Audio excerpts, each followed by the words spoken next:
No.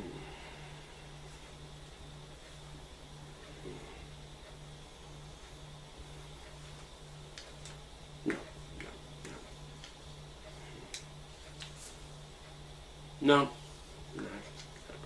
Not yet. Not yet. After seeing major success with franchises like Rayman, Far Cry, Prince of Persia, and the Tom Clancy label with series like Rainbow Six and Splinter Cell, Montreal developer Ubisoft will release a game that would, in a way, combine the setting and free running of the Sands of Time trilogy, as well as the stealth and espionage of the Splinter Cell series. A game that would become one of Ubisoft's most successful franchises. Today, on Unboxed, we count down to the release of Assassin's Creed 3 on the Wii U by looking back at the franchise as a whole. Ladies and gentlemen, this is Assassin's Creed: The Legacy.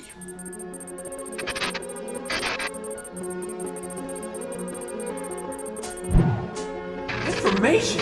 I'm a bartender, for Christ's sakes, but I'm not an assassin. Not anymore.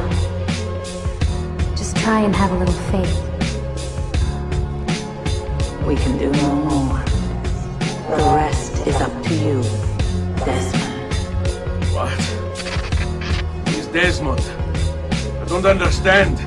Please, wait. I have so many questions.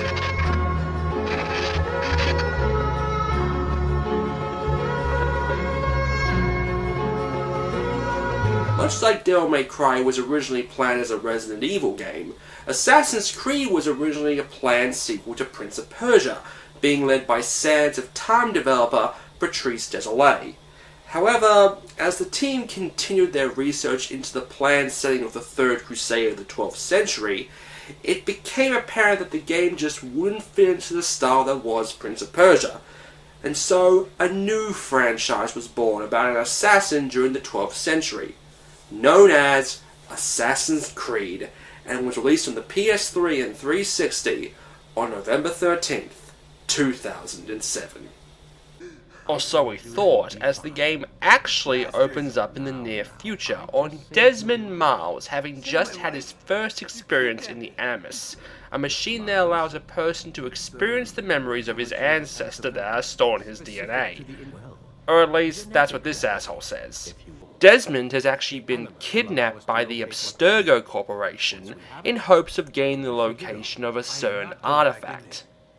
The Animus brings Desmond to his ancestor, Altair, a member of the Assassin clan and arrogant punk. Seriously, anyone who's played this game can tell you that it's a coming-of-age story. He starts off being an immature teenager who doesn't respect authority because he has a stabby thing on his wrists, but then he screws up, loses all his weapons and ranks, and has to start all over again. This was the first game to use Ubisoft's new proprietary engine, Anvil, then being known as Scimitar, and being released early in the console generation as it was, this game looks stunning with amazing draw distance and the illusion of a real working city. The game offered an amazing playing field. Altair could basically run through the entire city how he pleased, jumping over rooftops and falling 3 stories high. This of course would incur a reaction from the crowd. You could either let Altair run through recklessly knocking over pots and making a scene, or let him blend in and make him just another face in the crowd. This is where one of Assassin's Creed's biggest weaknesses lie. The guards are always in your face, and one wrong move and you're getting chased halfway across the town. This is even worse when it comes to getting to every location on horseback. Apparently, a horse galloping fast means troublemaker, which means having to ride slowly when guards are around, which makes it slower than walking. The other big setback is at the end of the day, there really isn't that much to do. Each part of the game involves getting your target, riding to the city slowly, getting into the city, climbing and sinking at a high point, heading to the Assassin's Bureau, completing some missions, getting your target, cutscene, trying to reach your target, blocked by an annoying beggar woman, fucking up the assassination attempt, throw him into a wall, shanking him, Final words, repeat. I found the actual stealth in this game to be quite wafer thin. Beyond Good and Evil had more sneaking around. Most of the time I usually just grabbed the guards and threw them into a wall before giving them the pointy end. There are side missions like collecting flags, saving civilians, pickpocketing and side assassinations, but those are really just there for people who like to faff about and get completion.